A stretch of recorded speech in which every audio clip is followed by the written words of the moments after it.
c'est le shiur pour les femmes de demain soir, Bezrat Hashem.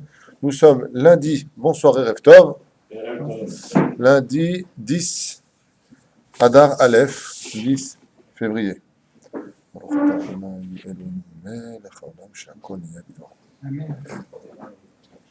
Je rappelle que ceux qui entendent la bracha ne doivent pas dire Amen si ça a été enregistré, car seul en direct on aurait pu dire Amen. Sans plus tarder, nous allons selon les lois du Rav Ovadia Yosef sur les Ilchot Dîner Rosh Chodesh Adar. Alors vous préférez l'étudier avec des livres ou vous voulez que je vous lise directement? On peut le faire avec chacun un livre aussi, à lire directement, on explique. Si on fait, donc là je prends le Rav Ovadia Yosef sur les Ilchot Purim, sinon on prend les bleus et donc c'est plus ou moins la même chose et chacun pourra suivre. Mais on prend tous le même livre. Je pense qu'on devrait déjà commencer parce qu'il est tard. On avait déjà expliqué la dernière fois, Mishin Nichnas Adar Marbim Besimcha, dès que vient le mois de Adar. On avait expliqué d'ailleurs pourquoi dans le shiur précédent, parce que c'est le mazal du poisson qui influence sur ce mois. Et c'est une mitzvah, Minamoufrar, c'est une mitzvah particulière d'être heureux pendant le mois de Adar. Ce qui fait que même si vraiment on a toutes les raisons d'être malheureux, on fera absolument abstraction de tout cela, car c'est une mitzvah d'être heureux, comme on l'avait expliqué, celui qui est heureux pendant le mois de Adar sera en général heureux toute l'année. Il y a des mois comme ça qui ont un élan extraordinaire. On avait parlé de Elul pour la tchouva. Si vraiment tu pleures pendant ces 30 jours de Elul, eh bien tu arriveras à une direction très positive et très sincère pendant toute l'année. Celui qui étudie à fond pendant Rosh Hashanah étudiera à fond toute l'année, disent les Chachamim. Celui qui est heureux pendant le mois de Hadar sera heureux toute l'année. Voilà, on te demande de faire un mois d'effort, donc donne-moi le maaser de ta simcha parce que je te le demande et tu auras le reste pour toi. היוצא משערם מפלגה שמאלה ולפנינה חסידים אנשי מעשה להתענות בו בשבעה באדר שהוא יום פטירת משה רבינו. On avait aussi expliqué ça, on passe que le 7 du mois de Moshe, le 7 du mois de Hadar, c'est la ptira de Moshe Rabbeinu. Il y en a qui ont l'habitude de jeûner.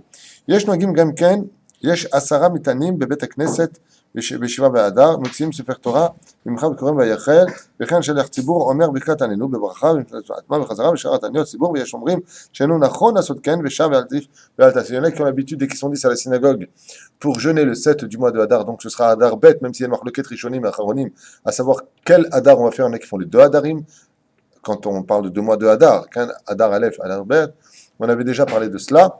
Eh bien, il y a une réponse tout simple à cela. Même s'il y a 10 personnes qui jeûnent pendant le mois de 7 Hadar, ils ne sortiront pas de Sefer Torah en disant Vayachel Moshe qu'on a l'habitude de le faire pour les autres jeunes. Pourquoi? Ça fait que brachot le hakel, lo pachot velo yoter. Ilchot Tanit Esther. Nous avons le Tanit de Esther. Ce Tanit-là était un Tanit très spécial. Normalement, Esther, vous savez combien de temps elle a jeûné? 3 jours. Pourquoi 3 jours? Pour réparer le Pegam Abrit. Car en général, toutes les fêtes du judaïsme viennent essentiellement réparer le Pegam Abrit. Pourquoi 3 jours? 3 jours, c'est 72 heures, qui correspond au Shem Havaya Deyudin, c'est-à-dire que le nom de Dieu s'écrivant de plusieurs façons qu'on appelle le nom 72, le nom 63, le nom 45 ou le nom, 52, oui c'est comme ça, parce que 52 c'est la Malchut. Eh bien, à partir de ce moment-là, il y a un nom qui est très très élevé, qui est le plus haut de tous, c'est quand on écrit Yud Kevavke, dans les lettres pleines, avec des Yud à l'intérieur, ce qui va donner 72. Et quand on est Chazasham tombé dans la clipa la plus basse, c'est-à-dire un juif ne peut pas tomber plus bas que d'épouser une non-juive. Il faut le savoir. Quand on touche à une non-juive, on est arrivé au plus bas des plus bas. Pourquoi? Parce que ça fait tomber le Shem Havaya dans la clipa la plus profonde. Donc il va falloir la rechercher par 72 heures de jeûne. C'est ce que dit le Haré à Kadosh. Celui qui a touché dans sa vie à une non-juive, comment il réparera ça? Il réparera cela avec 72 heures consécutives, 3 jours d'affilée de jeûne, pour réparer le fait d'avoir touché une non-juive. Et quel rapport avec les Soudas d'Achashverosh? Eh bien, au début, nous avions de la bouffe kasher la méadrine, mina méadrine, chalak bet Yosef, avec le shomer pour chaque invité. Et puis, on a bu du vin kasher. Et puis, quand on est sous, alors on oublie le vin kasher, on demande un autre vin. Et de l'autre vin, on a fait rentrer les femmes. Et puis après, on a commencé à leur dire, t'as de beaux yeux, tu sais. Et on a fini comme Jean Gabin. Résultat des courses, il va falloir jeûner. C'est ce qu'a fait Esther, jeûner, pour se souvenir que Bezrat Hashem, on a une âme, il faut faire attention à elle. Arrête de t'occuper trop de ton corps, occupe-toi d'abord de ton âme et de ton corps, ne jamais négliger le corps, d'où le jeûne. Le jeûne, c'est le jour où on oublie son corps. Et donc, on se rappelle qu'on n'a qu'une âme. Voilà. Il y a plein d'autres explications qui disent que le korban, parce que le sang devient plus blanc, puisqu'il n'y a pas de globules rouges, ils ne sont pas alimentés. Donc, il y en a qui disent que c'est comme si que la viande a été cuite sur le misbéach, c'est-à-dire que jeûner équivaut à un korban, vechule, vechule. Top. בימי מרדכי ואסתר נקהלו היהודים ב13 לחודש אדר לעמוד על נפשם מפני אויביהם ושונאיהם והיו צריכים נזקוקים לרחמים. Donc étant donné que le décret avait été lancé par Aman, nous avions donc eu besoin de jeûner pour réveiller les cieux dans sa miséricorde. C'est-à-dire qu'il est bon, comme on le voit aussi dans le Masechet Ta'anit, quand il y a une sécheresse, qui est le cas de cette année en Israël, il y a une sécheresse très très dangereuse que le gouvernement a signalé. On parle de choses qui sont quand même dramatiques, parce qu'il n'y a vraiment pas eu de pluie cet hiver. Mais bon, Yeshua Hashem qui Rephaim. Donc la Dieu peut nous envoyer autant de pluie qu'il veut. Qu'est-ce qu'on fait dans ce cas-là? On jeûne. Quand vraiment ça ne va pas dans son mazal, il est bon de jeûner, bien entendu, tout cela avec un avis, non pas médical, mais d'un rave. On explique la situation, est-ce que je dois jeûner ou pas? Quand on a fait un rêve soucieux comme perdre ses dents, voir la porte de tomber, se voir prier pendant l'année de Yom Kippourim, ou un Sefer Torah qui brûle, on doit jeûner, même si c'est Shabbat.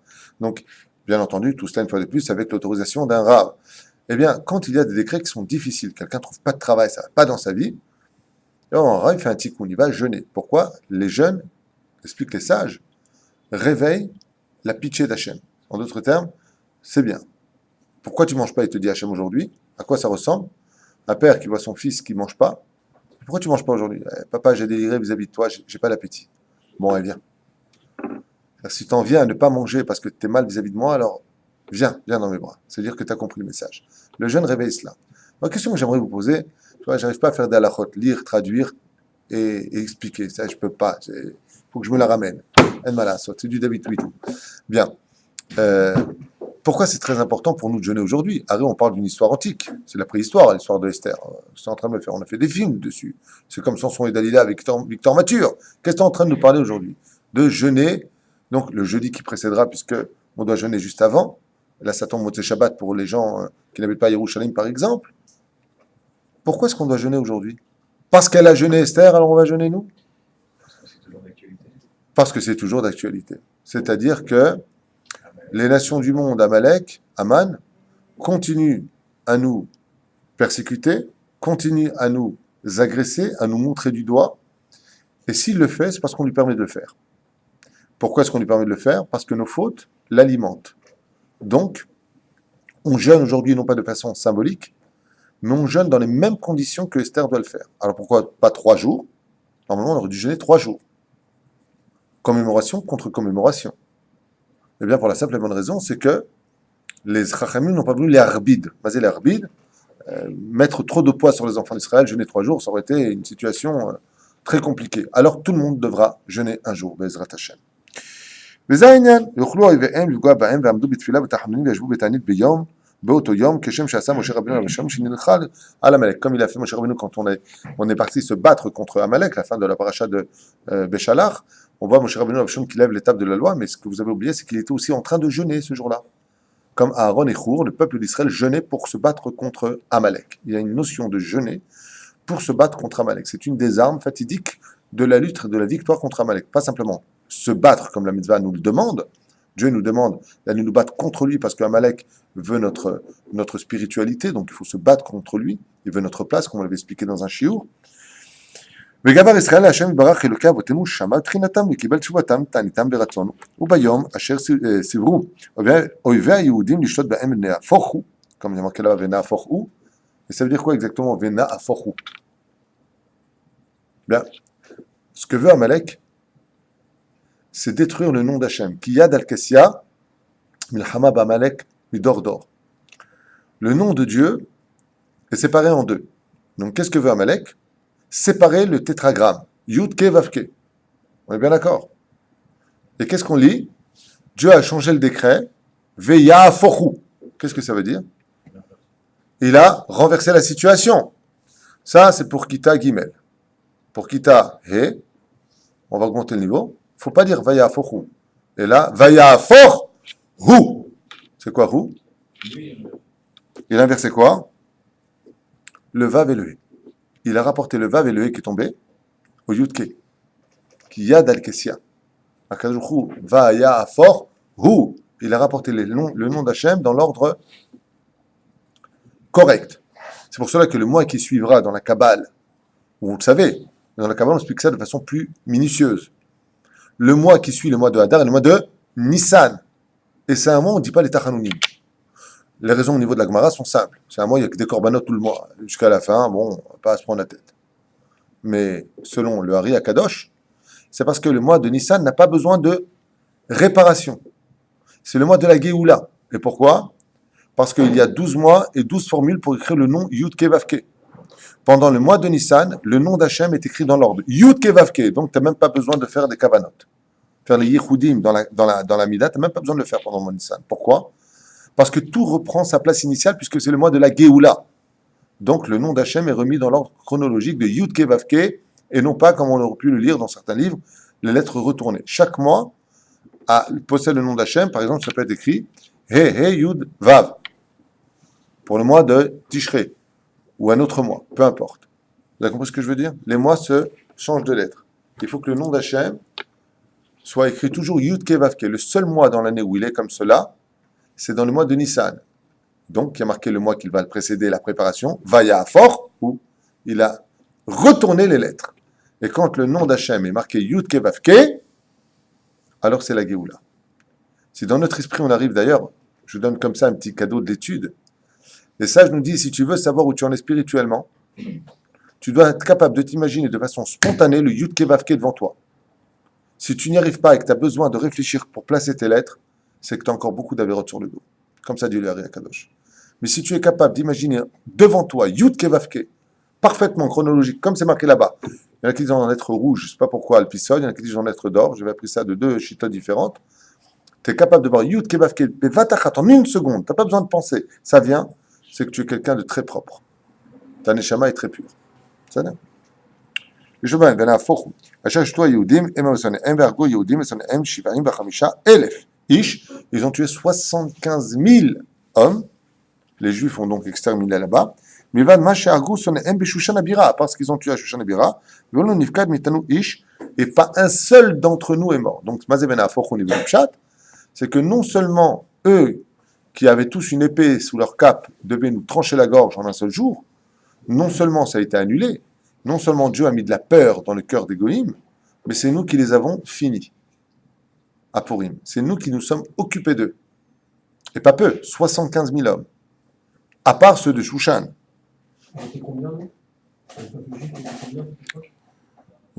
On était combien? Je ne connais pas le chiffre exact, mais on était très nombreux. Mais à partir en guerre, on était très peu. Car l'extraordinaire force d'Israël ne se mesure jamais à la quantité, mais à la qualité. Quand Yoshua est parti se battre, il est parti avec 36 hommes face à des armées innombrables. Et on est revenu 36. Samson a tué à lui tout seul 1000 Philistins à l'époque. Et lui n'a rien perdu. Même pas un doigt, même pas une ératine, rien. Ni une éraflure, ni une égratignure, shum davar. Car ce qui tue un homme, ou ce qui permet de perdre un combat, c'est la faute. Comme le dit le roi David dans Sanhedrin, que celui qui n'a pas de savoir-vivre, pas de Torah, ou alors que celui qui parle dans une synagogue, ou alors entre Baruch She'amar et la fin de l'Amida, s'il parle, il ne peut pas rentrer dans l'armée d'Israël. Parce que cette faute, dans le judaïsme, est si grave qu'elle peut te prendre ta vie si tu pars en guerre. C'est pas de moi ce que je vous dis, hein, c'est Sanhedrin, Talmud. Pour vous dire à quel point ce n'est pas ce que nous croyons qui nous atteint, mais ce que nous provoquons, que nous ne voyons pas, qui nous met dans cette situation. D'année en année, nous avons donc l'habitude de remercier Akadosh Baruch Hu, Ishtabach Shemo La'ad, tout comme un homme qui, par exemple, passerait par une route sur laquelle il a été sauvé d'un accident mortel. S'il passe sur cette route, il devra faire la bénédiction avec le nom d'Hachem. Baruch Ata Hashem Elohim She'asa li Nes B'makom Hazeh. Il a fait un miracle ici. Alors dans ce cas-là, on va dire, je ne comprends pas une chose. Je vois déjà François au fond qui est en train de me dire, mais on n'est pas à Shushan ici. On n'est pas en Perse. C'est ce que tu as envie de me dire. Mais pourquoi? Pourquoi tu as envie de me dire ça? Parce que si tu viens me dire que maintenant, nous allons fêter tout cela, et nous allons jeûner pour remercier Akadosh Baruch Hu, on a dit qu'on doit remercier Hachem par rapport à l'endroit où les choses se sont réalisées. Alors pourquoi aujourd'hui, nous en Israël, où il n'y a pas de rapport avec l'histoire de Achashverosh, pourquoi est-ce qu'aujourd'hui, nous, on devrait porter le jeûne et s'occuper ou se préoccuper d'une histoire qui ne concerne pas géographiquement l'histoire du peuple d'Israël? Vous comprenez ce que je suis en train de dire ou pas là? Aaron, Tu comprends ce que je dis? Le truc s'est passé là-bas.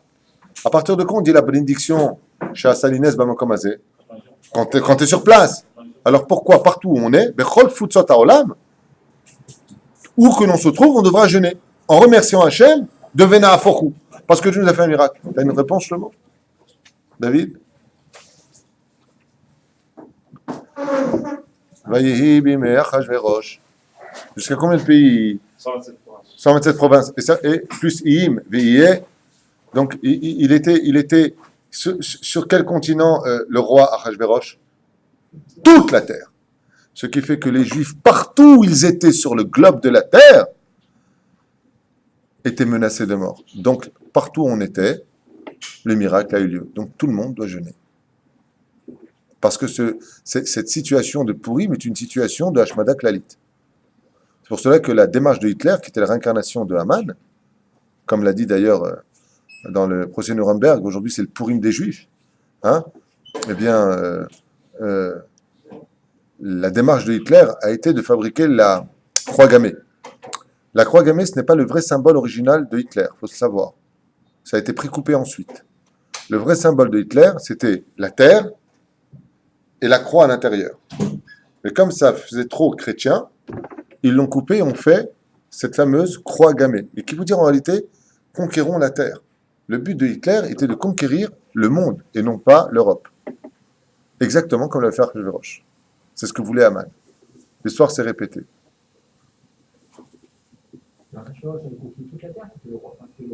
La Gemara dit qu'il y a eu 3 rois qui ont été empereurs du monde.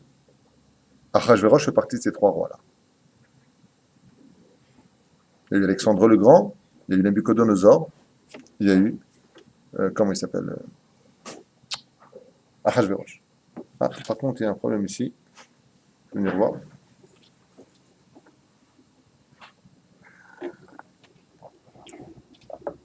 Bien. Chal Yud Gimel Be'adar Be'Shabbat, Magdimim Oto, Leitanot Be'yom Chamishi. C'est exactement notre cas. Si donc le jeûne qui a lieu en général la veille, eh bien, tombe Shabbat, alors on jeûnera Yom Chamishi. C'est ce qui se passe. La Megillah, c'est quand? C'est jeudi soir ou Pardon? la Megillah? La Megillah? Non, c'est Motzei Shabbos. Motzei Shabbat en France, comme aux États-Unis, tous ceux qui n'ont pas de Chomam ou Kaf Chomam Mimei Yoshua bin Nun le feront comme nous, Motzei Shabbat. Après le... Et Bezrat Hashem, ensuite il y aura la fête, puisque nous prenons, si Dieu veut, Blin et der la salle ici, pour ceux qui voudront s'inscrire. Me'uberet ou Minikot, Puturot, Militanot, Beta'anit Esther. Alors, à retenir, Me'ubarot ou Minikot, les femmes enceintes ou celles qui allaitent, sont quittes de jeûner Beta'anit Esther. Il y en a qui disent, si elle a accouché ou même une fausse couche pendant 24 mois, elle ne jeûnera pas ces jeûnes-là. Sauf dans un cas où, vraiment, si elle est en bonne santé, qu'elle n'a pas de problème, elle ira voir un rab, lui posera la question, qui en général lui donnera le éther de le faire, la possibilité de le faire. Une personne malade, une personne qui a des problèmes de tension, de yeux, jamais plaisanter avec les problèmes de la tension des yeux, pas simplement la tension générale, des problèmes de cœur, des problèmes de sucre, des problèmes qui pourraient engendrer chez lui quoi que ce soit, shaflou en bosakana, ça veut dire qu'il ne va pas en mourir, mais ça risquerait de le mettre en porte-à-faux vis-à-vis de sa santé. Patour militanot, il n'aura pas le droit de jeûner. Alors qu'est-ce qu'il fera à la place? Il donnera de la tzedaka. Ça ne veut pas dire que le Ben Ishraï dit tout celui qui jeûne sans donner de tzedaka, son jeûne ne sert à rien, carrément. Il dit c'est comme si tu achètes un stylo en or dans lequel il n'y a pas d'encre. Il dit le but de la tzedaka, le but du jeûne, bon, c'est la date du Ben Ishraï, ce que je vous dis. Je n'ai pas lu ailleurs. Ça ne veut pas dire que ce n'est pas écrit aussi ailleurs. Le Ben Ishraï dit que le but du jeûne, c'est de ressentir ce que vivent les pauvres, qui ne mangent pas de la journée. Et toi, qu'est-ce que tu dis? Où j'ai faim. Alors, tu as de l'oseille. Maintenant, tu as ressenti ce qu'il a l'autre. Alors, donne-lui de l'argent. C'est le but principal du jeûne, de ressentir la faim, aussi pour se rappeler du pauvre. Parce que dans le pauvre, il y a Shem Havaya. Donc, en donnant aux pauvres, comme quand c'est marqué, qu'élevait-il Hachem, je prête à Dieu. Il y a un verset qui dit, je ne me rappelle plus exactement comment c'est marqué, mais qui apprend que nous, on prête de l'argent à Dieu. Comment tu peux prêter de l'argent à Dieu? En donnant aux pauvres. C'est la tchouva. Le Rav Joseph, il dit ici, il n'a pas le droit de considérer qu'il peut le faire si le médecin lui dit que, même s'il n'y a pas de danger, pour ce genre de jeûne, par contre, pour Kippour et Tisha B'Av, la question est tout autre. Chez Takafto, Chulcha, Yetera en tzarich leitanot. Comme par exemple une personne qui est fatiguée et qui risquerait d'être faible. Lui aussi serait quitte du jeûne. On sait qu'un jeûne, donc en d'autres termes, s'adresse qu'aux gens qui sont en bonne santé. Il y a un cas que j'aimerais rajouter, si vous me le permettez. Celui qui travaille chez un patron, qui est fatigué en ce moment, qui dort peu, mais il n'a pas de problème de santé. Et il sait que s'il va jeûner, il ne va pas travailler avec le même potentiel. Dans ce cas-là, il se devra d'aller voir son patron et de lui expliquer, avec l'aide d'Hachem, que demain c'est jeûne, comme lui. Je pense que le patron jeûnera aussi, en tout cas je l'espère pour lui, s'il le peut. Parce que bien entendu, ce n'est pas un jeûne facultatif, c'est un jeûne obligatoire. Et celui qui peut jeûner, qui ne jeûne pas, entrave un divrei chazal. Il entrave la parole des sages. Aval, de l'autre côté, il faut faire attention que la personne qui va travailler, si elle jeûne, ne donne pas moins de potentiel dans son travail parce que c'est jeune. Ou il a l'autorisation de son patron pour le faire. Ça ne vous dérange pas demain que je jeûne, ça veut dire que je ne serai pas au summum de ma forme. Normalement, le patron juif normal, je ne t'inquiète pas, moi aussi je jeûne, et puis si on n'est pas bien, on rentre à la maison, c'est Dieu qui donne la parnassa. C'est le patron normaux. Il y a le patron qui dit, hey, Baba, moi je paye l'électricité, c'est moi qui paye, je te paye, je. Cela, j'ai encore beaucoup de chemin à faire sur le domaine de l'Aïmouna. Et bien, Ezrat Hashem, comme j'ai lu tout à l'heure à ma mère à la maison, le soir, Blineder, on commence des petites histoires comme ça. J'ai raconté une Gemara à toute vitesse dans ma série de Shabbat, page 150. J'ai raconté à ma mère cette petite Gemara qui raconte l'histoire de ce chassid qui a vu sa barrière pendant le Shabbat. Sa barrière, elle s'est cassée. Et pendant le Shabbat, il a vu ça. Il a dit, il va falloir que je pense à la réparer, cette barrière. Quand il a sorti Motzei Shabbat, il a fait un neder, entre guillemets. C'est quoi ce neder? Je ne réparerai plus jamais cette barrière. Pourquoi? Parce que comment j'ai pu penser à du chol pendant Shabbat? Pour le récompenser à Kadosh Baruch Hu, Ishtabar Shemo Lahad, lui a fait grandir un arbre. Et cet arbre a donné des fruits d'une telle quantité qu'il est devenu multimillionnaire. Un arbre. Pourquoi? Il a eu confiance en Hachem. Il a été l'Iftim Shurat Adin. Comme c'est marqué aussi à propos de Yosef Mokish Shabbat, le Masechet Shabbat, 119 Amoud Aleph. La page est marquée. Pareil, il a fait l'Iftim Shurat Adin, il était au-delà de ce que Dieu lui a demandé. Dieu lui envoie la parnassa. Celui qui a confiance en Hachem, ou l'eau c'est chitouyot. La reine, si tu as des ouvriers qui peuvent jeûner, ne commence pas à leur dire tu travailles pour moi, je n'ai rien à faire de la Torah, c'est pas mon problème. Attention. Toi aussi tu es juif, ne l'oublie pas. Toi aussi tu es concerné par cela. Une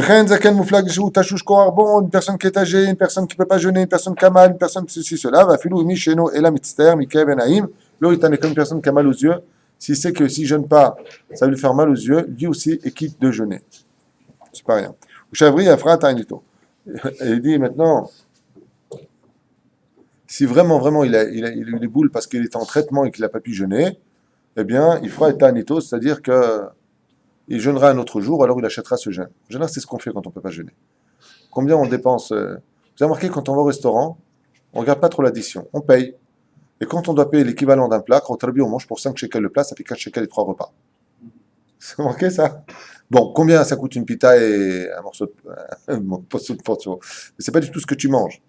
Quand les chad et filles d'argato, il y en a qui mangent des steaks tous les jours, donc tu prends, moi ça coûte un shekel, 40 shekels, le pain. Donc ça fait 50 shekels par repas, tu donnes 150 shekels. Ça, c'est tes droits. Mais nous, on ne fait pas comme ça en général. On fait, quand on veut manger, nous, on dépense. Quand il faut imaginer ce qu'on aurait pu manger, on considère que c'est 4-5 shekels le repas. Vous remarquez ça? C'est le jeûne. Hein? C'est le jeûne, ouais. C'est pas le jeûne du porte-monnaie, hein. Et là, il y a al pip kudat trophée, shaz ayat tzarich lifroa ta'anit. וכן מעוברות ומניקות וכולי, אפילו אין בו סכנה, אינם צריכים לפרוע תעניתם. Mais par contre, ces gens-là qui sont malades et qui étaient quittes du jeûne, bien entendu, ne viendront pas racheter ce jeûne-là en faisant un autre jeûne un autre jour. Ben Hashim, que ce soit les hommes ou les femmes. Velo yifreshu min hatzibur, et bien entendu, hommes comme femmes qui peuvent jeûner se doivent de jeûner. Chez Neymar, l'autre yifrosh min hatzibur, ne te sépare pas de l'assemblée. ואפילו משבא בדרך וקשה עליו תענית יתרק עצמו ויתענה. כשחל י"ג באדר בשבת והקדימו את תענית ליום חמישי, אם טעו ואכלו ביום חמישי, טוב שיטענו ביום שישי. Donc même si par exemple il est en retard, il a omis de jeûner le Yom Khamishi alors qu'il aurait pu jeûner, il pourra jeûner le Yom Shishi aussi, veille de Shabbat Kodesh. Khatan, qu'est-ce qui se passerait donc pour un Khatan? Un homme qui est monté sur la potence, j'allais dire, qui vient de se marier. Baruch Hashem, Mazel Tov. Alors, Khatan betor Shiva yemem mishte lo slicha, shelo lo itane beyom tzom tanit Esther. Il ne jeûnera pas, si par exemple s'est marié dans la semaine où tombait le jeûne d'Esther, un Khatan qui dans ces 7 jours de Mishneh, étant donné qu'il est roi, eh bien, il n'a pas à jeûner pour le Tanit d'Esther. Vechen, Shlosha, Baale, Brit, ainsi que les trois qui sont concernés par la Brit Mila, qu'on appelle la Via Ben, en d'autres termes, le Sandak et le Moël, le Sandak va Moël, Purim Litanot, le Tanit Esther, si ça tombe ce jour-là. Ve'enam Rishaim Le'achmir Alatzmam Litanot, et ils n'auront pas le droit de jeûner ce jour-là, puisque c'est leur jour de joie à eux. Lepnei Sheyom Tov Shelahem, comme c'est marqué dans les Chavé Da'at, Vechouli, Vechouli. Im en rov minyan mitanim bebet hakneset betzom tanit Esther, en aussi sefer Torah likro parashat vayichal bemincha. S'il n'y a pas donc 10 personnes, c'est 7 personnes normalement, je ne sais pas pourquoi il dit 10. Minyan mitanim bebet hakneset, top, lo meshane. Veshader tzibur lo yomar anenu bechazara bebechat bifnei atzma. Donc il faut 10 personnes pour pouvoir le faire et non pas 7. Et là, beshomeat tfila. Donc il ne dira pas anenu pour la chazara, mais il dira dans la Amida Anenu, qui se trouve dans le schéma Kolenu, d'accord, au milieu de l'Amida. Menag aussi Sefer Torah Likrat Vayachal, Vachalar Tzibour Omer Anenu Bachazara Bukha Bifnei Atzma, et bien entendu, ils diront là-bas, comme vous le savez, on sort le matin et l'après-midi, le Sefer Torah. Pour quelle raison? Pour que les gens prient en Tzibour, comme d'habitude. Kshorim Korom Betram Bimitra Betanit Esther, En la Alot la Torah et la Mishetzam Bilvad. Ceux qui pourront monter uniquement à la Torah le jour du Tzom, le Tanit Esther, d'ailleurs, ce que je suis en train de dire à propos des Tzomot, c'est pour tous les Tzomot, c'est pas que pour Tanit Esther, ne peuvent être que des gens qui eux-mêmes sont en Tzom, sinon ce serait Edut Sheker. Comment tu peux monter à la Torah avec Al Moshe prétendant que tu jeûnes, alors que toi tu jeûnes pas et tu montes à la Torah? C'est pour ça qu'il est de devise que le Chazan ou le Rav de la Beth Knesset, voire le Gabbai, demande aux personnes qui montent à la Torah s'ils jeûnent, bien entendu pas en public. Hey, tu jeûnes toi là-bas? Non, j'ai eu des problèmes, le mec il est gêné. On lui dit à la personne, est-ce que tu peux monter à la Torah dans les conditions de la halacha? Il va te dire, c'est quoi les conditions? Est-ce que tu jeûnes? Est-ce que tu n'as pas eu de problème? Tu peux jeûner? Ah non, non, non, je ne peux pas. Très bien. Béadinout. Vim alevi shinimsa betekneset lotzam. Et maintenant, s'il y a un lévi à la synagogue, ben im yatsa achutza bishat hakera, ou ben im lo, ou ben im nimtsa betor betekneset, en la'aloto la Torah v'yesh likro le kohen mitane bimkom lévi. Et même maintenant, s'il y a le lévi qui est à la synagogue, qui doit monter donc après le kohen, imaginons que le kohen, oui, est jeûné, ou que même le Kohen lui-même n'est pas jeûné, dans ce cas-là, il est préférable qu'il sorte de la Beth Knesset. Mais en tout cas, quoi qu'il advienne, même si le Lévi est présent, on ne fait pas monter le Lévi à la Torah. Alors, le Lévi, il a 78 ans, il est fatigué, des fois pour rentrer chez lui, il ne sait même plus où mettre la clé. C'est évident que cet homme-là, il quitte. On ne fera pas monter à la Torah. Ensuite, le Shabbat Zachor, Mikamocha, Ok, on avance dans les lois de Ilchot, Mikrat, Megillah, Esther. Hayav Adam Likro et Megillah, Balayla, Belachzor, Beleshnota, Bayom, Bishel Laila, Bezmana, Kol Alayla. Nous devons lire la Megillah de Esther le jour comme la nuit. Pourquoi? Parce qu'on ne sait pas exactement quand est-ce qu'on devait le lire.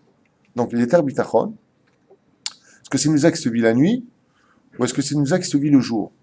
Vous savez que Purim, c'est une Géoula du peuple d'Israël. C'est une Géoula qui est extraordinaire.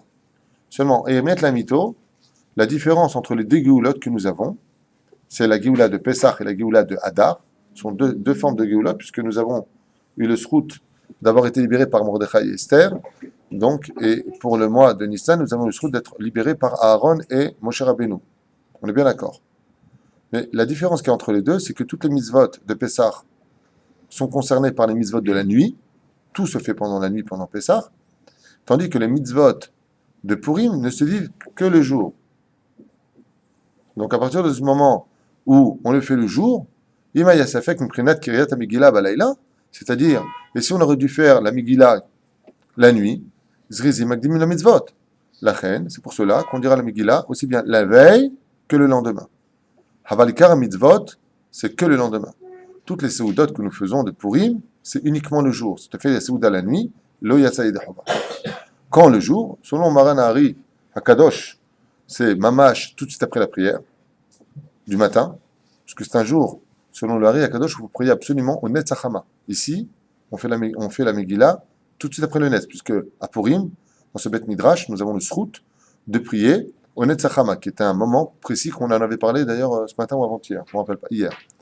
Donc on prie ici au Netzachama. Il faut absolument prier au Netzachama le jour de Purim. Insistez sur cela, je vous le dis. Pourquoi?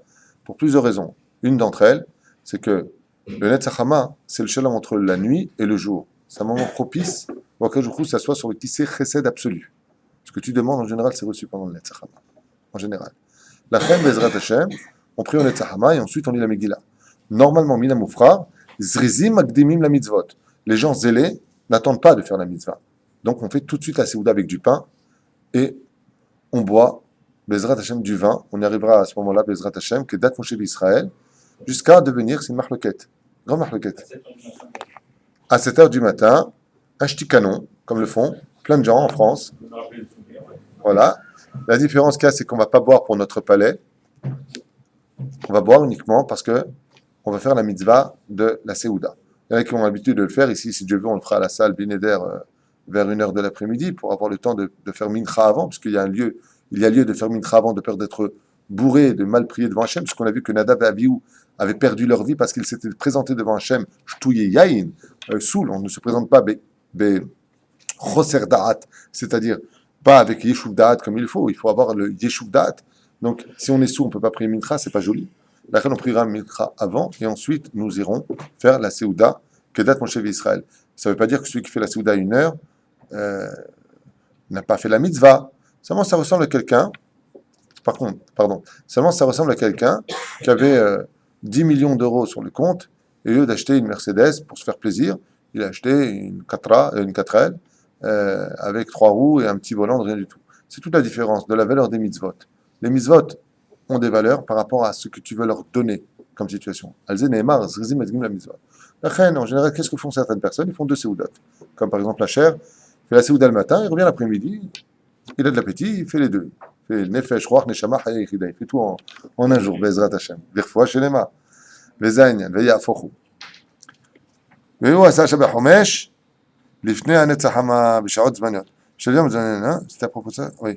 ואפילו אם נהנה, donc il peut lire la Megillah jusqu'à où? Jusqu'au Netzach Hama, qui disent, de la nuit jusqu'à l'aube. Plus exactement, il va plus loin, il dit Bichlal, Veshel Yom Zmana, Kol Ayom, jusqu'à l'autre Shahar, pour la nuit. Et le jour, à partir du Netzach Hama, jusqu'à la fin de la journée. Mais celui qui, par exemple, n'a pas fait la Megillah la nuit, il ne peut pas lire 2 fois la Megillah le lendemain. En la tashlumin. En la tashlumin, elle n'est pas récupérable, cette Megillah. Tu l'as ratée, tant pis pour toi. Mizam namcha likrora berov am. Alors, bien entendu, pardon? Il peut aller à Yerushalayim, il a fait. Tu m'as devancé. Mais j'aurais dit ça beaucoup plus tard. Il peut la faire à Yerushalayim. Seulement, il peut la faire à Yerushalayim. Pour ça, il faut qu'il dorme à Yerushalayim. Il y a d'autres conditions. D'accord? Parce qu'il faut qu'il démontre qu'il n'est pas stamont à Yerushalayim que pour cela. Parce que, comme on dit, Avar Zmano, Batel Korbano, quand le temps est passé, il est passé. Le mec il dit, bon, j'ai raté Shabbat aujourd'hui, je ferai demain Shabbat. C'est pas Shabbat. Tu comprends? Top. Mizam Namfra, l'ikro est Megillah Berov Am. Il faut être le plus nombreux possible, car le roi des rois descend sur la Megillah. C'est pour ça qu'il faut en général 3 personnes. 3 personnes pour lire la Megillah. Shalosh Anashim. Lama Shalosh Anashim, Keneged Yutke Vavke. Comme ça, c'est expliqué là-bas, puisque dans chaque juif, il y a le tétragramme. Pour pouvoir les réunir, Bessiata d'Ishmaïa, eh bien, on utilisera 3 personnages sur lesquels la Shrina va reposer Bezrat Hashem. Donc, pourquoi tu veux 4? Non, dans le Kabbal, c'est marqué 3. Le Chazan au milieu et 2 de chaque côté. Comme Moshe, Aaron et Chour. Comme ça, c'est marqué. לשמוע מקרא מגילה, אפילו יש בבית המדרש 100 איש, מצווה שילכו לבית הכנסת הגדול וקרא בציבור. Imaginez maintenant qu'il y ait une très très grande bête Knesset de 500 places. Et qu'à côté, il y ait une bête Knesset de 50 places, 90 places, 70 places, peu importe. Dans le cas de la Megillah, au Rav Adrat Meler, il est bon que tout le monde a écouté tous ensemble dans une synagogue. Sauf si, bien entendu, on sait que le Chazan qui va lire, c'est un mec qui va à la plage, qui va au cinéma. On sait que le mec, il n'est pas sérieux. Il touche les femmes. Là, mieux vaut rester chez soi. Lama, la qualité dans le judaïsme, quand on montre un Sefer Torah, par exemple, d'une très belle écriture, ça ne me parle pas. Ce qui va me parler, c'est qui l'a écrit. Une fois que je sais qui l'a écrit, que la personne est pieuse, alors je regarde après le Ktav. Je ne m'attache pas à l'extériorité avant de m'attacher à l'intériorité. C'est pour ça que tu peux avoir une paire de tuiles qui va coûter 3000 shekels, l'autre 2000 shekels, et puis une autre 10 000 shekels. Comme le Rav Yitzhak a payé sa paire de tuiles 16 000 shekels. Mais si vous savez qui l'a écrit, Il m'a dit c'est $1 million. C'est qui écrit, chaque mot, comment il a écrit, quel kavanot il avait. C'est ce qui donne de l'âme à l'écriture. On referme cette parenthèse. בית הכנסת הגדול לציבור. ורוב עם הדרת מלך ואפילו כהנים בעבודתם ולוויים בתוכנם וישראל במעמדם היו מבטלים העבודה של בית המקדש והולכים לשמוע מקרא מגילה עם הציבור. Donc à l'époque il y avait le temple, on avait l'occasion de pouvoir en d'autres termes faire la Megillah, puisqu'on a reconstruit le temple par la suite. Les Kohanim, les Lévi'im et Israël qui servaient dans la Hazara, en d'autres termes à l'extérieur, quittaient tous l'endroit, le Beth Amikdash, pour écouter avec tout le peuple d'Israël la Megillah. Alors, est-ce que ça se passerait comme c'est marqué dans Psachim, Bedavka Vav Amud Aleph? Là-bas, il est marqué Rabbi Yochanan Alav Shalom, quand il enseignait la Torah, il y avait tellement de monde qui, Yerushalayim, c'est beau, Yerushalayim se remplissait. Un truc de fou. Rabbi Yochanan se tenait devant le Beth Amikdash, ouais, et il enseignait la Torah dans toutes les rues de Jérusalem. Parce que dans toutes les rues, imaginez les manifestations comme pour le Rabbi Yosef, le jour où il est parti de ce monde. Vous vous rappelez les rues? C'était comme ça, quand tous les Shabbats, Rabbi Yochanan venait enseigner la Torah. Et sa voix partait d'Ilagmara, rentrait dans les oreilles de tout le Tzibour, des milliers, de centaines de milliers de personnes. Venez le Shiur. Nous, ici, Blaïna, on est une centaine de personnes pour le Shabbat. Ouais, il faut un peu plus, il faut un peu moins. Mais bon, quand je parle, c'est pas un miracle qu'on m'entende. Hein. Rabbi Yochanan, il avait des centaines et des centaines de milliers de personnes. Chaque mot qu'il disait, un peu comme le Ben Ishraï, c'est marqué dans ses synagogues. Il avait une synagogue à Bagdad, il y avait 4000 personnes. Succès de parler devant 4000 personnes sans micro le Shabbat. Il était assis, il parlait comme ça, la tête en bas, il parlait de la paracha de la semaine. Même les sourds qui étaient au fond, ils l'entendaient. La Mashrina de Veret Begrono. C'est la Shrina qui parlait dans. Nous, les Tunisiens, c'est la Shrina. C'est presque le même niveau, hein, mais c'est juste pas les mêmes lettres. C'est pas les mêmes voyelles. Mishum Persoumenissa. Et pourquoi donc quel est le but si on a chacun notre synagogue? Pourquoi on se réunirait tous dans une synagogue? Mishum Persoumenissa. Car le but, une fois de plus, un peu à l'image de Hanouka, c'est de promulguer le miracle, de montrer combien le peuple est uni. Et c'est l'essentiel de Purim. C'est pour ça qu'il y a Mishloach Manot, Natanot Taïvionit. Le tikkun de la Géoula, c'est la Ahavat Rinam. Le jour de Purim, on doit faire des cadeaux. Matanot Taïvionit, Mishloach Manot.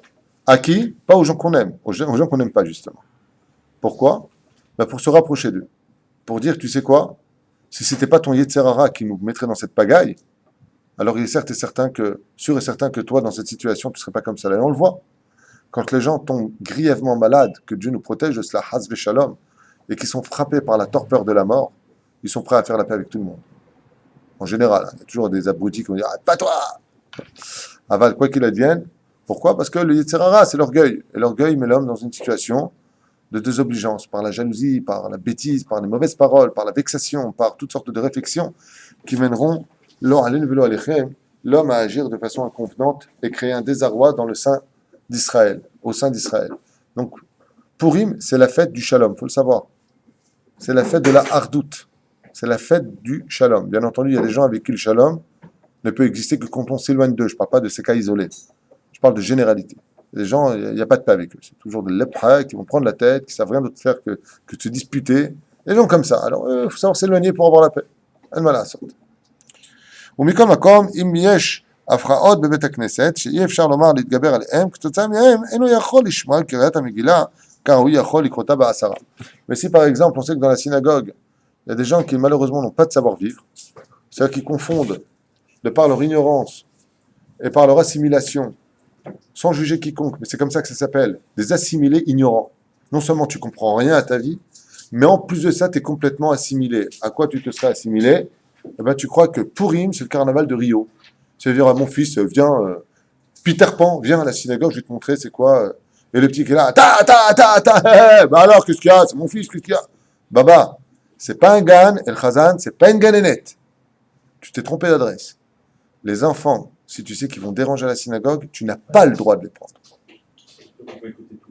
Surtout qu'on va y arriver, il faut absolument écouter tous les mots. C'est pour ça que dans notre Beth Knesset ici, grâce à Dieu, Baruch Hashem, c'est le silence absolu.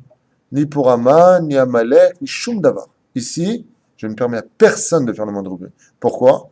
Parce que moi, en tant que Rav de Kehila, j'ai le devoir d'emmener celui qui vient d'un certain endroit dont je suis, entre guillemets, le petit responsable spirituel, d'emmener tout le monde vers la mitzvah d'écouter la Megillah. Alors, je rappelle qu'Alpisod, c'est important de faire du bruit quand on entend Aman. Il y a un domaine, c'est un minag Israël. Ce minag, on n'a pas le droit de les alzelbo. Mais ce minag devient geinam, ce sont les mêmes lettres à l'envers. Il y a forrou. Quand on confond terrain de combat, fireball, là, tu sais, tu tires les. Comment on appelle ça? Le paintball. Les gens qui croient que la synagogue, c'est paintball. Ah, et puis tu lances un pétard. Bouh, bouh. Makara. Voilà, t'as pourri la vie de tout le monde. Ça fait rire personne. Ça va même faire peur aux gens. Le Chazan s'est retourné 100 fois. Les gens n'ont pas écouté. Tout le Tzibour n'a pas accompli la Megillat Esther parce que toi, le père, t'es un irresponsable, égoïste et égocentrique. T'as pas le droit de faire ça. Donc, c'est ce qui se fait tout le temps. C'est pour ça qu'on n'a pas la Géoula. Bonne réponse. Bien. C'est ce qui fait tout le temps. Et bien justement, il serait temps que les rabbanim... Il y a un épisode, il faut faire du bruit. Non. Le bruit dont il faut faire, c'est juste ça. Zéo. Ou alors la crécelle. Ta, ta, ta, ta, ta. Pendant 2000 ans, on n'avait pas de pétard. Hein. Et on faisait Purim mieux qu'aujourd'hui. Non. Aujourd'hui, Purim, je n'ai pas honte de le dire, c'est devenu le carnaval de Rio. Ça ne veut plus rien dire. C'est-à-dire qu'on a attrapé l'écorce, on a jeté le fruit. C'est comme tu prends une banane. Tu prends la banane, tu la jettes et tu manges l'épluchure de la banane. C'est pas ça. Le Icar, c'est d'écouter la Megillah. Que tu viennes déguiser, c'est un minag kadoum. Mais c'est pas le principal. Le Rav Ovadia Yosef n'a jamais été habillé en clown pendant Kippour. Pendant Purim. Qu'on se comprenne bien. Alors, on va le faire pour les enfants. On a expliqué la dernière fois pourquoi on se déguiserait. Se déguiser, on en reparlera quand on fera un cours sur la signification réelle de Purim. D'accord? Le premier à s'être déguisé en histoire, ça a été Yaakov Avinu face à son père. Donc, Esav, c'est l'incarnation de Haman, vous savez, d'Amalek, tout ce qui s'en est suivi. Donc, effectivement, il y a une notion de cacher une personnalité pour laisser apparaître une autre personnalité, Alpisod, certes, mais que l'on vienne le jour de la Megillah pour lire la Megillah en dérangeant tout le monde, de qui plus est avec des gens qui, vous savez, aujourd'hui, il se passe quelque chose dans l'éducation d'extrêmement grave. Quand j'en parlais tout à l'heure avec mon frère, c'est que les gens ne savent plus quoi faire de leurs enfants, ils ne savent plus comment éduquer les enfants. Donc on devient laxiste. Les enfants font ce qu'ils veulent, les frapper c'est devenu strictement interdit, et attention c'est petit qui peut te mettre en prison, il faut arrêter les délires. On est en train de devenir fou. Fou. Les parents ont peur des enfants aujourd'hui. Grâce à Dieu on a été élevé à la dure, on est bien élevé, on a bien grandi, on savait ce que voulait dire papa et maman. Aujourd'hui on ne sait plus ce que ça veut dire. La reine Bezrat Hashem, quand on va à la Beth Knesset, on n'amène pas l'arme de Rambo que quand tu appuies, ça fait ça fait plein d'électricité à l'intérieur. Hey, hey, c'est la fête de Purim. Ça n'a jamais été ça Purim. Ça, c'est la fête des Goïm de Purim. Voilà, c'est dire ce que je dis. Je ne regrette pas mes mots, je les affirme. Ce sont ceux de mon rave, ceux de mon rave d'avant et ceux de tous ceux que j'ai fréquentés. Qui m'ont expliqué que c'était pas ça du tout Purim. Alors, bien entendu, alors quoi, c'est sérieux, c'est strict. Il y a une mitzvah d'écouter Purim, de ne pas rater un mot de la Megillat Purim, et ça ne peut se faire que quand tu as pris toutes les barrières de sécurité, ce qui fait que le lendemain, à la salle, Bezrat Hashem, ce sera la Java à Broadway. Là, tu peux faire du bruit, lance tes pétards, fais drrrr pendant des heures, mais pas pendant la Megillah. La Megillah, il faut sortir tout le monde du Tzibour, et je peux vous affirmer une chose, ce que je vous dis, ce n'est pas de moi. Chaque fois qu'une personne d'Ashdod est venue dans cette synagogue faire Purim, il est revenu tous les ans. Il m'a dit, ici, on fait vraiment Purim. Enfin, comme ça, des gens, pas une. Enfin, j'ai tout entendu. Je sais ça veut dire quoi les autres fois? Mais jamais de la vie. Mais des fois, je me fâche je me lève en plein milieu de la Megillah. Mais retenez votre enfant, j'entends pas. Mais pendant ce temps-là, le Chazan, il a continué. Allez, je jette. Pourquoi? Réfléchissez. C'est comme quelqu'un qui dit, oh, il est beau le diamant, regarde le diamant. Le diamant, il est s'enfoncer dans la boue, tu l'as raté maintenant. Tu veux prendre tes enfants, il faut les prendre. Mais il faut leur expliquer, il ne faut pas faire de bruit. Juste quand il y a un man, mon ami là, comme il faut mon rave à l'Yeshiva, il se retourne devant le Tzibour. Bon, lui, il parle, mon rave, c'est un grand sadique, il a beaucoup de pédagogie et Blia Enara, il est très franc quand il parle. Il a dit, le premier qui fait du bruit, je le jette par la fenêtre. Bon, c'est courtois. Le pire, c'est que c'est vrai, il a dit ça en hébreu, il parle que l'hébreu. Il a dit, Gabriel, le jetteront pourquoi? Il a mis en garde. Faites très attention, nous avons des responsabilités. Alors, qu'est-ce qui permet mon rave? Il permet uniquement le premier Aman, va y avoir Aman, il se retourne, l'œil de lynx, tout le monde au garde à vous, et le dernier Aman, il pose la main comme ça sur le chazan, il attend. Quand il voit qu'il y a un relou qui ne veut pas arrêter, comme ça, comme un teubé pendant des heures, alors que son Yetzirah en intérieur, il est mort de rire. Amalek étant son cœur, il est mort de rire. Le mec, il a fait aucune teshuva, il frappe avec ses pieds, comme il dit Rav Yitzhak d'ailleurs. Il dit, il n'y a pas une chose qui est un plus grand chilul Hashem que celui qui dit ah, Aman, comme ça, qui ne fait pas de teshuva. Il dit pourquoi? Il dit parce que l'Aman, le pire d'Aman, il est dans ton cœur. Donc pendant que toi, tu tapes comme ça extérieur, lui, il trempe ses pieds dans ton cœur. Il est mort de rire. Il va t'emmener demain où il veut et faire de toi ce qu'il veut. Alors pourquoi tu tapes sur la table? Tu devrais te faire petit. Vous avez compris ce que je veux dire? Bon, c'est vrai que ce que je dis, c'est peut-être pas agréable à entendre, mais sachez que ça, c'est la vraie Torah, le vrai chemin. C'est la vraie façon de faire. Tout le reste, c'est pour oh, je comprends pas, il est trop dur, oh ça va, oh là, vous connaissez, ça va. Je dirais simplement à ces gens-là que quand viendra le jour de leur paye et que le patron ne les paiera pas, j'aimerais bien être là enfin en train de leur dire oh ça va, t'es trop mahmir, t'es trop dur. Comment ça je suis trop dur? C'est hyper important. Et bien voilà, c'est exactement ce que je suis en train de vous dire, c'est hyper important. On ferme la parenthèse.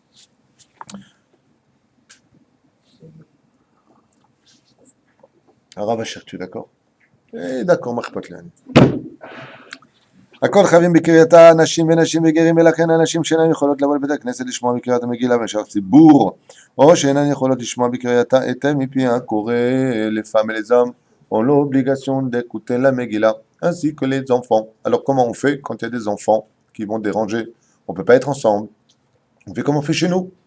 La première lecture c'est que pour les hommes, tandis que les femmes sont avec les enfants à la maison, quand les pères a fini d'écouter la Megillah, il s'en va à la maison, celui qui garde les enfants et la femme bien écouter. Ainsi donc tout le monde a écouté, tout le monde est heureux. Allah va shalom.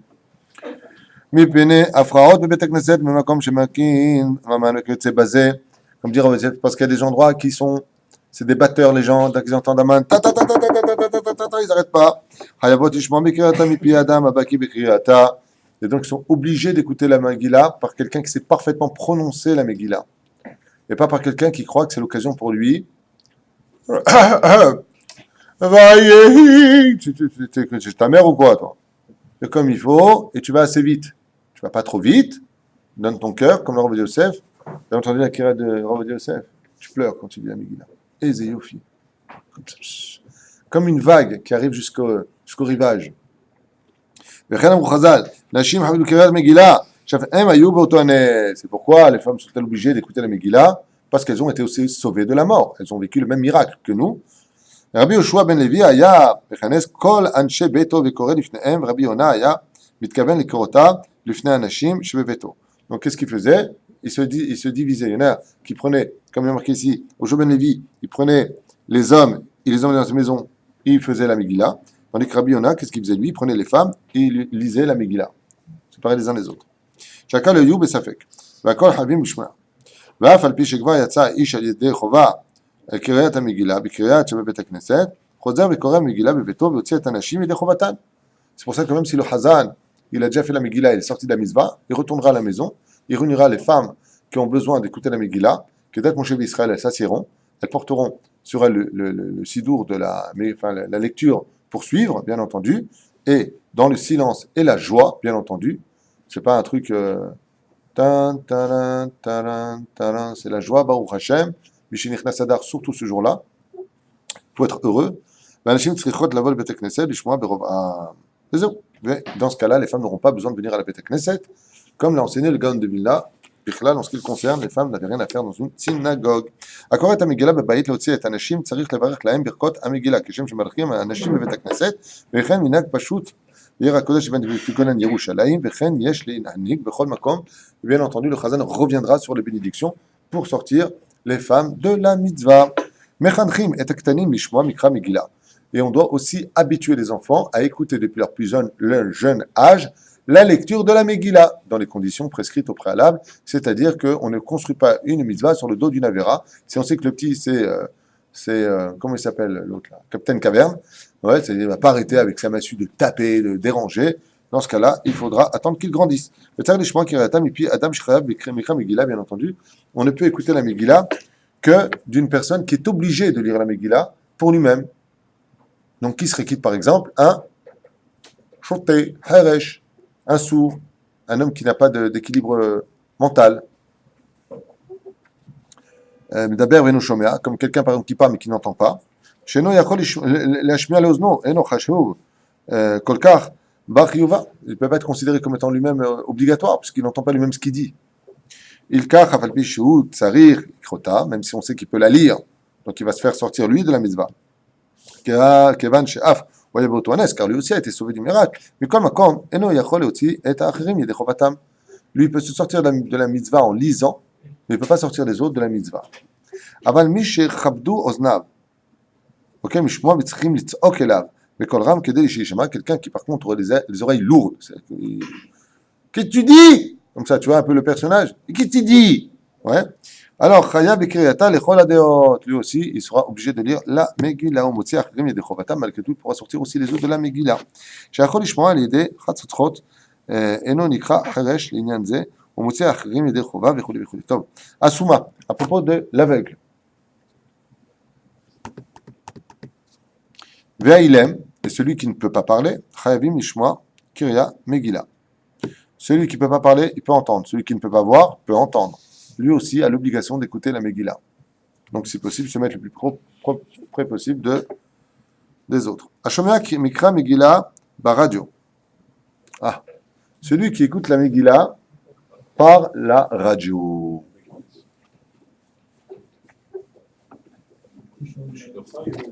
Shiduchai. Alors, d'après vous, Pour les femmes, peut-être oui. Pour les hommes, il est pas quitte. Pas quitte, tu dis toi aussi? Yotse, toi tu dis Yotse? Parce qu'il faut l'entendre. Qui? Faut l'entendre. Même sans micro. Non, je suis pas même sans micro. אתה חוזר בך? Si, il peut entendre. On peut pas éteindre. ההלכה אומרת, כך מביא הרב עובדיה יוסף, vous voulez entendre? השומע מקרא מגילה ברדיו, אינו יוצא ידי חובתו, אפילו כשומע על ידי שידור חי. Même les שידור חי, tu n'es pas sorti de la mitzvah. Donc même si la personne viendrait à écouter par la radio, alors que c'est en direct, pourquoi? Pourquoi il le termine pas? Si la personne, il l'entend, que ça soit par le biais, enfin, qu'il entend. Excellente question. Question de Kita Aleph, donc réponse de Kita Aleph de votre part. Faut pas l'intermédiaire. Non. Non, parce que pour répondre à cette question, je vais te mettre un peu sur le qui-vive, c'est-à-dire que c'est une très bonne question que tu as posée. Quand je dis Aleph, c'est pas Kita Aleph, Shiur Aleph. Hein. C'est Aleph, Aleph. C'est-à-dire c'est bien. Il sourit maintenant. Il avait les boules, maintenant il est bien. C'est-à-dire. Hey, wallah. Top. Est-ce que si par exemple je suis dans la synagogue des Tournelles, donc là-bas les Tournelles en France, par exemple à Paris, tu connais pas, vous êtes de Lyon, vous. Là-bas c'est des cathédrales, quoi. C'est des quoi, 600 places là-bas peut-être, je sais pas. Hein? Plus que ça encore. Bon, peu importe, on s'en fiche, on n'est pas une taharout. Est-ce que j'ai le droit de prendre un micro et de lire un Megillah à l'intérieur du micro? Oui. Dans quelles conditions? Son micro pour entendre. Voilà la réponse à ta question. Si je prends le micro... Juste un instant. Jacob. Si je prends le micro, est-ce que je peux lire la Megillah à l'intérieur? Oui, bien sûr. Mais dans une condition. C'est que si on m'avait enlevé le micro soudainement, tout le monde m'aurait aussi entendu. Ce qui n'est pas forcément le cas au tournel. Ça fait 9 siècles. Non, Davka, ça peut être le cas. Je prie les tournelles, on ne va pas faire un projet sur les tournelles maintenant. C'est juste un exemple que j'ai donné. Oui, d'accord. Alors, ce que je voulais dire par là, c'est que le micro est valable. En Shidur Chai, si maintenant je retire le micro, est-ce que tu peux l'entendre? Lo yatsa yedechova. Ça veut dire que si moi maintenant, prenons le cas des tournelles, à la dernière place où j'étais, d'accord? Imagine la première place dès que tu rentres, on aurait coupé le micro au Chazan et là je l'aurais pas entendu. Lo yatsa yedechova. Mais celui qui est juste devant moi, si lui il est à la distance pour l'entendre même sans micro, yatsa yedechova. Il est sorti de la mitzvah. Donc comment tu veux qu'une personne sorte yedechova en Shidur Chai par la radio? Tu lui coupes le micro, il peut entendre quelque chose? La chen, eneno yachol. D'accord? T'as compris pourquoi c'est d'accord? Vashoma barachot ha-megillah baradio, ve'eno shidur chai, eno one amen. Et comme on l'a dit déjà à maintes reprises, si par exemple tu entends quelqu'un dire une bracha, pas simplement les brachot de la Megillah, tu entends un rave en shidur chai. Shidur chai veut dire en direct. Tu entends qu'il prend un verre et dit she'akol niyabidvaro, est-ce que je peux répondre amen ou pas? Shidur chai, oui. Et si c'est retransmis, absolument pas. D'accord? N'importe quel bracha. Je sais pas pourquoi c'est. Oui, C'est ça que j'ai compris. on peut pas Au téléphone, en direct à la radio, parce que c'est les direct.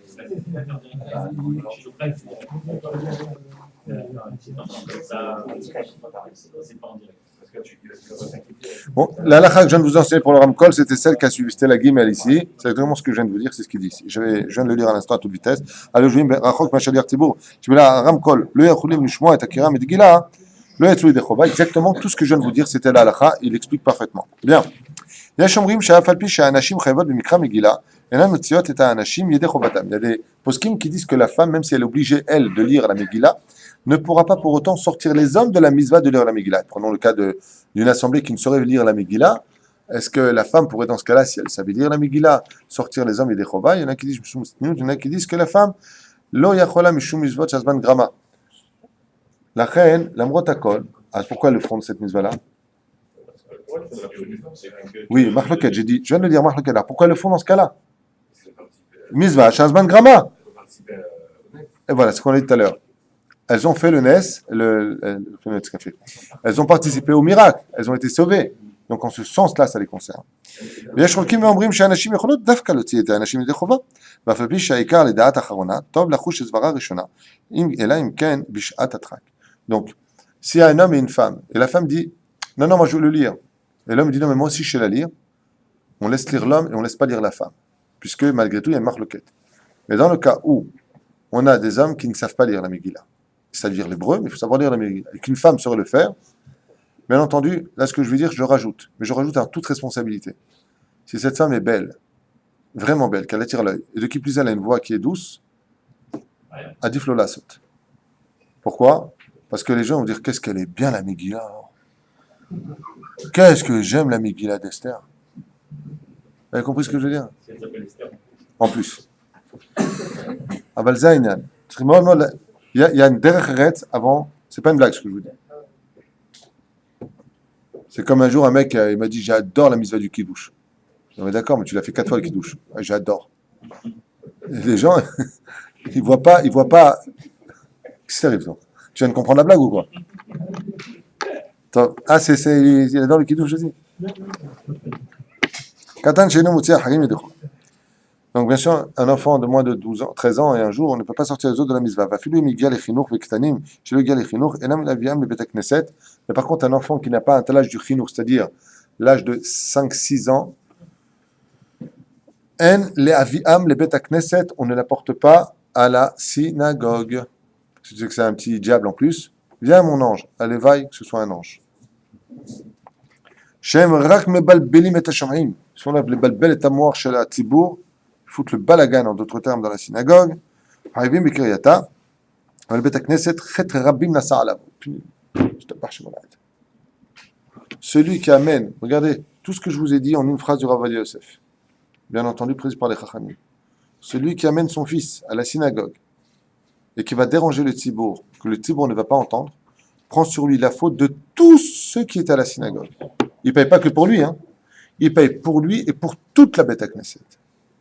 La reine, on ne dit pas à son fils, tu bouges, je te casse un bras. Non. Ça, c'est trop violent. Ou tu bouges, je te bois l'œil. On dira à son fils, on va à la Beth Knesset, tu écoutes, tu bouges pas de chez papa, d'accord? Et souvent, vous savez ce qu'on voit dans les synagogues à propos de ça? Combien j'ai vu ça? T'as le père qui amène ses enfants, et en plein quart de la Megillah, au milieu de Megillah, fou de colère, il prend ses enfants et il sort avec. Toutes les Megillotes, je vois ça. La maïveta auto, pourquoi tu l'as apporté?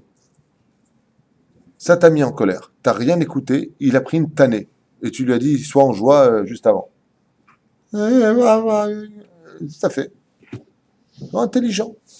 Si tu sais que le petit va déranger, tu restes à la maison, t'attends que papa y revient, maman va à la synagogue, puisqu'il y aura 2 fois la Megillah, et tout le monde est heureux. You understand ou la mouche understand? Oui. לבית הכנסת, חטא רבים נסע עליו, מסכין. ולכן על כל גבאי בית הכנסת שומרי משמרת הקודש לעמוד על המשמר ולהשגיח בעניין פיקוחה. Et c'est pour ça que les gabaïm ont l'énorme responsabilité à ce que tout le monde ait sa place et tout le monde s'assoit bécheket. Chez l'ouyafriou aktanim. Et faire très attention les gabaïm, que les enfants ne dérangent surtout pas la Megillah. Bekaot aman verashaim bekdak purim. ou pitzoutsim, c'est une halakha bichlal du Rav Ovadia Yosef, qui viennent pas nous foutre le balagan dans la synagogue, avec toutes sortes de bruits bizarres, avec des choses qui explosent, des pitzoutsim, il dit ici, aharim, des kapetsonim, ce qu'on appelle les pétards, d'accord? Agormim le ra'ash lafrat as-seder bebet hakneset me'at. Surtout dans une synagogue, c'est pas l'endroit pour faire ça, car la synagogue c'est comme le petit Beth Amikdash, c'est pas un gan, c'est pas un jardin pour jouer, c'est pas comme les gens aujourd'hui, il y a des choses qu'il faut interdire, par exemple, il y a des bar mitzvot, des mariages. Avant, même en Tunisie, quand il y avait des mariages, on prenait les bonbons, on les jetait béadinout. Aujourd'hui, tu vois de tes propres yeux, il prend et il vise son copain. Mais tu t'es cru où? À Gaza? Tu crois où? Tu es dans une bête à Knesset. Velo alechem, lo alenu. Et des fois, tu vois, les bonbons, ils s'éclatent, pas simplement dans l'œil, il y a eu plein de blessés avec ça. Mais sur le Sefer Torah, c'est zilzoul. Tu jettes tes bonbons comme ça. Comment tu jettes? Si tu veux jeter, qu'on te permet de jeter dans la synagogue, parce que c'est pas toi qui fais le ménage, bien sûr. Si on te permet de le faire. Jette Béadine, Mazel Tov, en hauteur, que ça blesse personne. Mais t'es là, Mazel Tov. Tu voudrais qu'on te le fasse, toi, dans la tête? Il y avait un Hatan ici, Mishkin, il a pris 2-3 dans la tête, s'est retourné, il dit, oh, il a fait se fâcher avec ses parents. Dites-leur qu'ils arrêtent, ils m'ont fait mal. Doucement, Béadinout. Et c'est pareil, les gens ils viennent à la synagogue, ils commencent à jeter les pétards, et tu sens la fumée, et les bruits, et les machins, et attention, tu dis un mot aux parents. Parce que le vrai problème, une fois de plus, c'est jamais les enfants qu'il faut éduquer, c'est les parents. Les parents sont complètement à la masse, les pauvres. Déresponsabilité totale de l'éducation. Et la génération du Machar, c'est ça. C'est pas que les enfants sont devenus chutzpah, c'est que les parents ont tellement poussé les limites de leur responsabilité que les enfants se permettent d'aller là où ils veulent. Vous comprenez la différence? Ouais.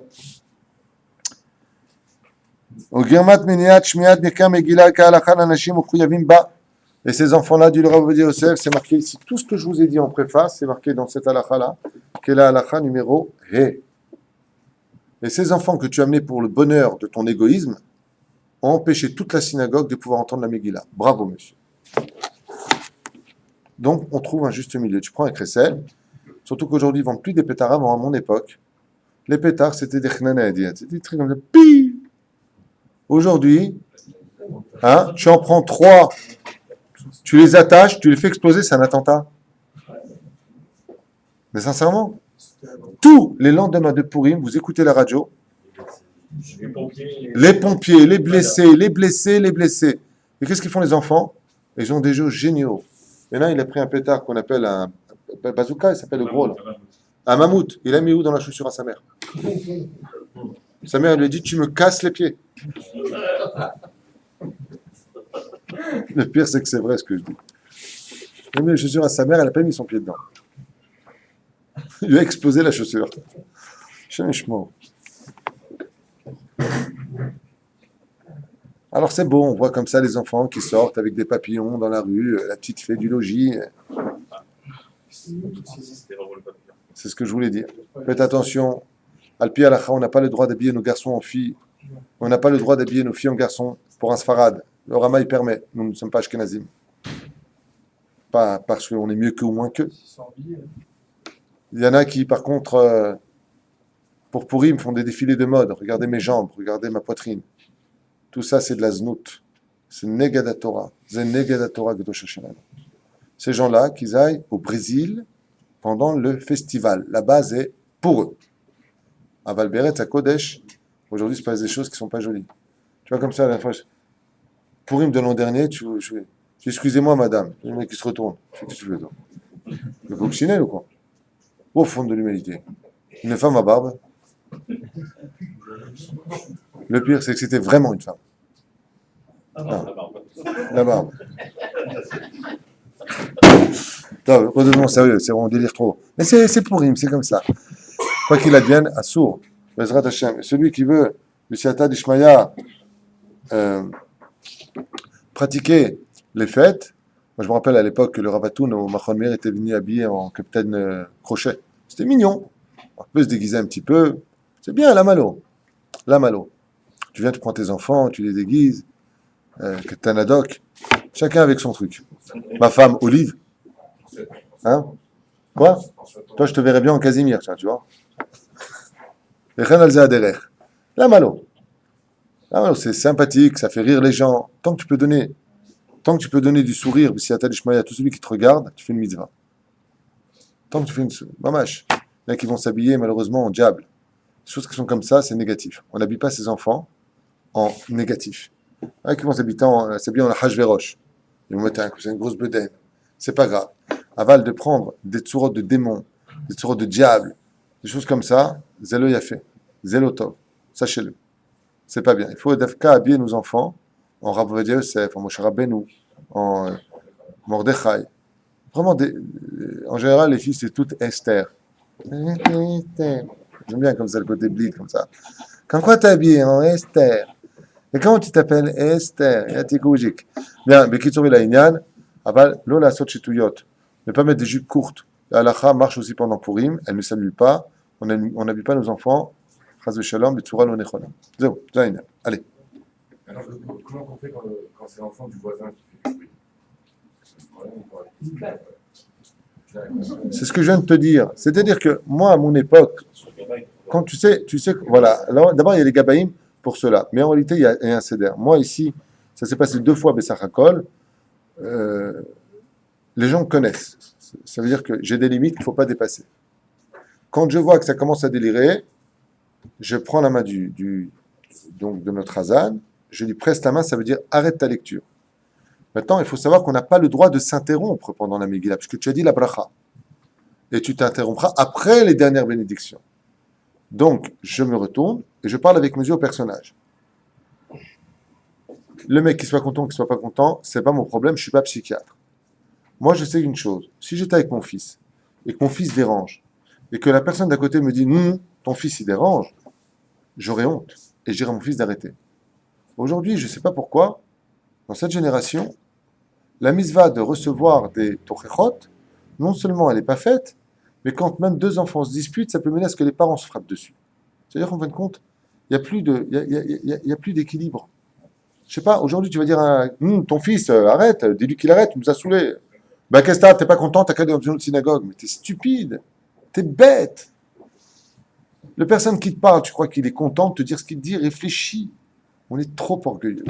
On est vraiment à côté de nos pompes. Et Bezrat Hashem, quand viendra le Mashiach, on apprendra aussi à se rééduquer dans le domaine de ne pas déranger l'autre et de savoir que vivre en société, c'est ça être un vrai tzaddik. C'est facile de renvoyer les gens, c'est facile d'expulser les gens. C'est facile. Le but, c'est de garder tout le monde et d'expliquer. Mais pour cela, il faut être capable d'être réceptif à ce qui est dit en remontrance. Moi, vous vous rappelez ce que je vous dis 5 fois avant de commencer la Megillah? Je répète, on ne fait pas de bruit dans cette synagogue. Vous avez encore le temps de changer de synagogue. Je ne vous demande pas de me suivre. Mais chaque fois que les gens ici viennent, il n'y a jamais de place pour s'asseoir. Pourquoi? Pourquoi il n'y a pas de place? Parce que tout le monde vient ici pour écouter la Megillah. Il y a même des gens qui viennent d'extérieur pour ici. Ils ne sont pas de notre quartier du tout. Il y en a qui viennent de l'Habitémil. Gagnavne. Je sais pourquoi tu ne restes pas là-bas, tu as une synagogue, on n'entend rien. Ici, on entend tout. C'est ce que je souhaite à toute la Beth Knesset, Bezrat Hashem, par rapport à la situation. Avant, il y avait du respect. Avant, Aman. Et c'est tout. On donnait 4-5 coups, on savait que c'était pas plus. Et si l'enfant exagérait, tu avais le père, arrête, tu déranges mon fils. Ça, c'était des vrais parents. Aujourd'hui, le fils, et le père, teubé comme le fils. Qu'est-ce qu'on va faire? Génération de psychiatres. Voilà, c'est Shem el Hamaïm. Je suis un peu dur, mais c'est pas grave. Où est-ce qu'on en était? On va s'arrêter ici. Demain, Blinéder, nous continuerons les lois de Purim. Il est déjà 9h20. Hashem Hashem, Naaseh venatzliach be'ezrat Hashem. Le principal, je rappelle, quelle est d'après vous la misère principale de Purim? Vous avez répondu. Si tu fais ton mishté que tu n'es pas heureux, tu as raté l'âme et tu as pris la matière. Si tu fais ta Megillah et que tu n'es pas heureux de la lire, tu as pris la matière mais tu n'as pas pris l'âme. Si tu fais ton Mishloach Manot en faisant Tisha B'Av, c'est exactement pareil. Tout ce que tu dois faire, le principal élément qui représente l'âme de toutes les mitzvot de toute l'année juive, c'est l'intensité de joie qu'on a. Là, c'est une mitzvah particulière. Donc, Marbim Besimcha, rajoutez encore plus de joie dans tout ce que vous allez faire. Préparez des pièces, comme certains ont l'habitude de le faire. Moi, pour eux, en général, je prépare un sac de 5 shekels ou 10 shekels. Et puis, c'est bien pour ceux qui peuvent d'aller dans les quartiers des religieux, là où vraiment vous avez plein d'enfants qui attendent désespérément de recevoir de l'argent, et là, donnez sans compter. Sans compter. Aux enfants comme aux adultes, faites la mitzvah. Les Shem Kshabel Chou, comme on raconte, comme ça je finirai avec une petite histoire aujourd'hui. Vous avez 2 minutes? Dans le livre Avat Chaim, on raconte l'histoire d'un grand rachat. Mais pas, il y a un rachat et il y a un rachat. Lui, c'était rachat. Pas un petit rachat. Un homme qui faisait rien du judaïsme. Même pas Shabbat. Shum Davar. Vraiment un rachat gamour. Mais il avait de la réussite dans tout ce qu'il entreprenait. Les rabbanim, après plusieurs années, se sont quand même interrogés sur quel est le srout de cet homme. Alors, bien entendu, ils sont partis fouiller dans ses ancêtres. Ils n'ont pas trouvé de tzadikim. Ce qu'on appelle le srout avod. Des fois, tu as un grand-père, c'était un grand en Torah. Il prie pour toi dans les cieux, malgré ce que tu es sur terre, Dieu te donne. Très bien. Par le mérite du tzadik. Celui-là, il n'avait pas de grand-père tzadik. Tous des Rechaïm. C'est pas possible. Alors, ils ont vu les fêtes. Qu'est-ce qu'ils faisaient? Viens, Soukot, Shei, pas de Souka. Ah, Shum Davar. Hanouka, il n'allume pas les bougies. Comment c'est le mérite Geina, Geina. Moi, c'est Racha, c'est Yehudi, ça c'est un juif. Quand est venue la fête de Pourri, les tzadikim, ils ont dit, il n'y a pas comme Israël, il n'y a pas. Qu'est-ce que faisait cet homme qui était immensément riche? À Purim, il avait l'habitude d'installer 20 stands. 20 stands. D'un côté, il y avait une porte qui s'ouvrait. De l'autre côté, il y avait comme une crevasse. Et il y avait 20 valets. Et pendant 24 heures de Purim, les valets remplissaient cette crevasse, en d'autres termes qui était comme une grande poche, avec un rideau noir au milieu. Ils remplissaient de pièces d'or. Et tous les pauvres, sans compter, sans savoir s'ils revenaient ou pas, sans savoir combien ils prenaient, se servaient à volonté pendant Purim. Et en réalité, se servaient pour toute l'année. Ce qui fait que pendant toute l'année, ils nourrissaient des pauvres sans savoir qui ils étaient. Et ça durait exactement 24 heures de Purim. Comme ça, c'est marqué dans les Votre. Qui peut faire une telle mitzvah? Il aimait qu'une seule fête, ce juif, dans sa vie, c'était la fête de Purim. Donner aux pauvres. Toute l'année, tu peux aider une yeshiva, t'as qu'à aller travailler. Ouais, j'ai rendu tunisien, mais c'était en Pologne. Va travailler. Alors, ah bah lui, je t'abarre chez Molahad. Ce personnage incroyable, quand venait Purim, il ouvrait tout ce qu'il avait gagné et il dit pendant 24 heures, j'appartiens à Dieu. Et il bénissait les Juifs. Et les Juifs le bénissaient pour toute l'année. Heureux est ce tzaddik qui nous permet aujourd'hui. Comment tzaddik? C'est un rachat celui-là. Regarde ce qu'il est capable de faire. Il a ouvert toutes ses portes. Il avait de la émouna au fond de lui. Et niftar betchouva shlema. Car celui qui attrape le train d'une mitzvah de tout son cœur finit automatiquement par attraper tout le wagon, tout le train. Et il est monté dans le train du Gan Eden, Elion, qui l'emmène au monde futur. L'Echen Apurim Bezrat Hashem, la tête, Besimcha. Pas commencer à dire, ça va, je les ai donné, je fais ma mitzvah, hein, toi dégage. Ten, la matiten. Parce que n'oubliez pas ce que je vais vous dire maintenant, c'est un grand secret de l'étude. Quand tu donnes à Purim aux pauvres, étant donné que Dieu, c'est lui-même imposé ce qu'il t'a demandé, toi aussi tu peux demander donc à Dieu. Donc donne et demande à Hachem que lui aussi te donne. Parce que Dieu doit donner aussi les moyens que lui a. Et comme il a tous les moyens, tu peux recevoir à Purim beaucoup plus que ce qu'il te faut pour l'année. Chez Lachem Bezrat Hashem Purim Sameach. À demain.